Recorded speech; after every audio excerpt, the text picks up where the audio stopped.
Hello বন্ধুরা, রত্না কিচেনে তোমাদের সবাইকে স্বাগত। তো আজকে আমি তোমাদের কাছে আরেকটা রেসিপি নিয়ে হাজির হলাম। তো এই দেখো মাশরুমগুলো আমি পরিষ্কার করে কাইটে কুইটে ধুয়ে নিয়ে নিয়েছি, গরম জলে ধুয়েছি। আর এখানে আজকে মাশরুম রান্না করে তোমাদের কাছে দেখাবো। তো এই মাশরুম রান্না করার জন্য কি কি নিয়েছি এখানে দেখো, পেঁয়াজ, টমেটো, শুকনো লঙ্কা, আদা আর হচ্ছে রসুন। তো প্রথমত আমি এখানে একটা হাই প্যান বসিয়ে দিয়েছি। তো হাই প্যানের মধ্যে আমি এগুলো একটু হালকা করে ভেজে নেব। এগুলো আগের থেকে ধোয়া সব কিছু।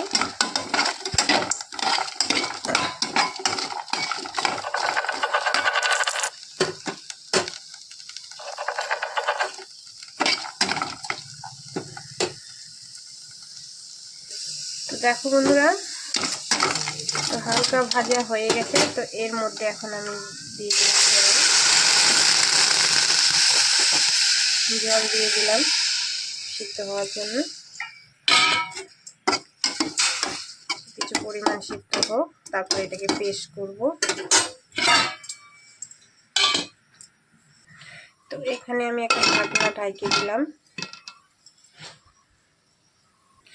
তো এখন দেখি এটা সিদ্ধ হয়ে গেছে কিনা। তো দেখো বন্ধুরা, এটা সিদ্ধ হয়ে গেছে।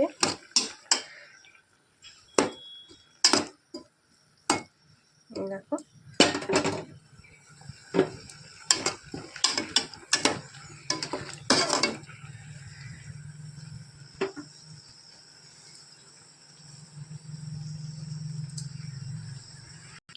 তো এটা সিদ্ধ হয়ে গেছে। এটা এখন আমি নামিয়ে নিলাম। নামিয়ে এখন এই মিক্সচার বাটিটার মধ্যে দিয়ে দিলাম।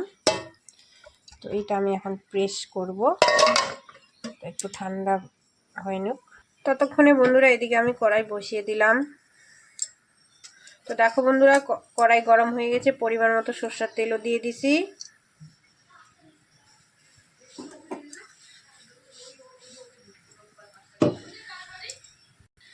এখানে লবণ হলুদ মাইখে নিয়ে নিলাম এর মধ্যে। আর এদিকে আমার তেল গরম হয়ে গেছে। তো এখানে দিয়ে দিলাম সাদা জিরা।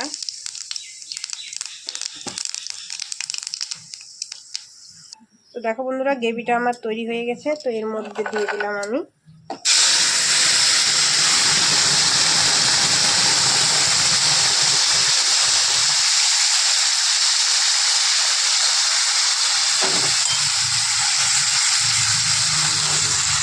তো দেখো বন্ধুরা, এখানে আছে লঙ্কা গুঁড়ো কাশ্মীরি, তারপরে এখানে আছে হলুদ গুঁড়ো, তারপরে এখানে ভেজ মশলা, আর এখানে হচ্ছে জিরা গুঁড়ো। তো এটাকে আমি ভালো করে ব্যাটার বানিয়ে নেব।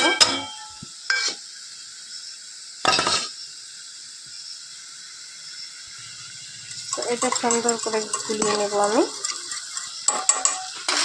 এটা এখন আমি দিয়ে দেবো এখানে, মশলাটা দিয়ে দিলাম। মশলাটা ভালো করে কষিয়ে নেব।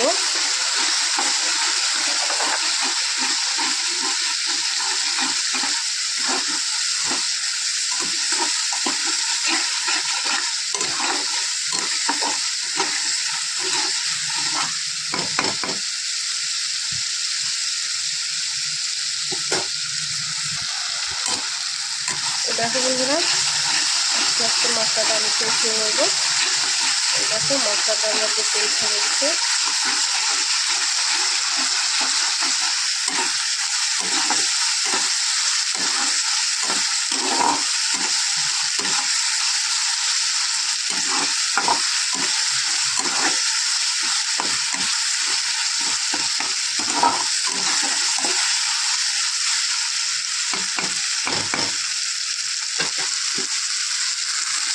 মাশরুমগুলো মশলাটার মধ্যে দিয়ে দিলাম ডাইলে। এটা এখন ভালো করে কষিয়ে নেব।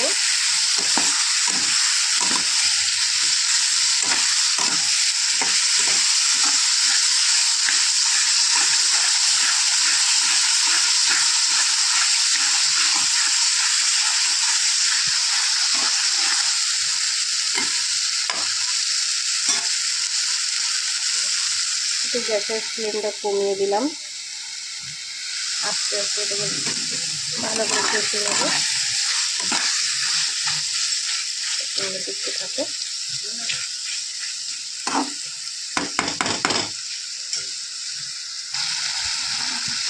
দেখো বন্ধুরা মশলাটা আস্তে আস্তে তেল ছেড়ে দিতে, এটা ভালো করে কষিয়ে নিলাম।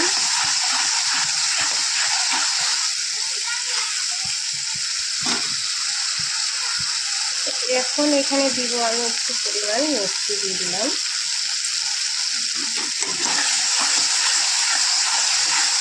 চিনি দিয়েছি, আর একটু নাড়াচাড়া করবো। ভালো করে মাশরুমটাকে কষিয়ে নেব।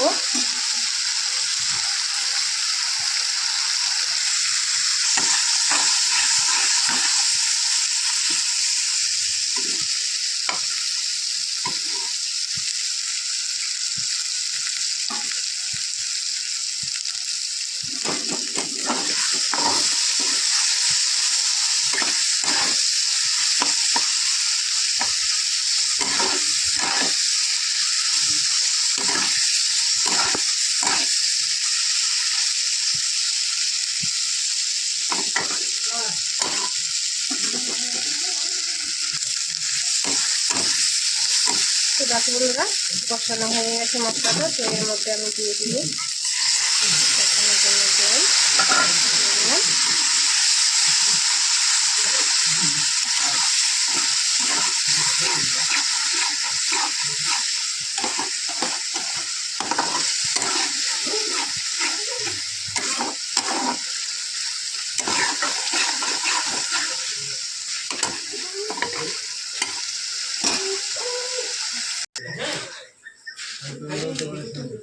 তো দেখো বন্ধুরা নামানোর আগে আমি বাটার দিয়ে দিলাম একটু পরিমাণ।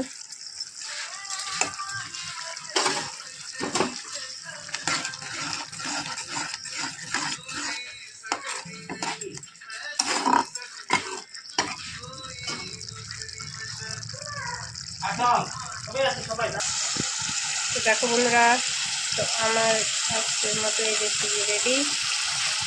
তো মাশরুমটা হয়ে গেল, এখন আমি নামিয়ে দেবো।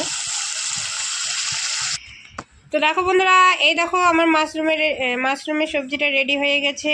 তো এই রেসিপি তোমাদের কাছে কেমন লাগলো অবশ্যই অবশ্যই শেয়ার কমেন্ট একটা লাইক করবেন। তো আজকের মতো এই রেসিপি, তো আগামী দিনে আরেকটা রেসিপি নিয়ে হাজির হব। তো টাটা বাই বাই, সবাই ভালো থাকবেন। এরা কি করে মাশরুমের তরকারিটা খাচ্ছে? কিরে মাশরুমটা কেমন টেস্টি হয়েছে? সেই সেই এবং চাইটে টুইটে খাচ্ছে। একজন তো কড়াই নিয়ে বসছে, তাকায় দিকে।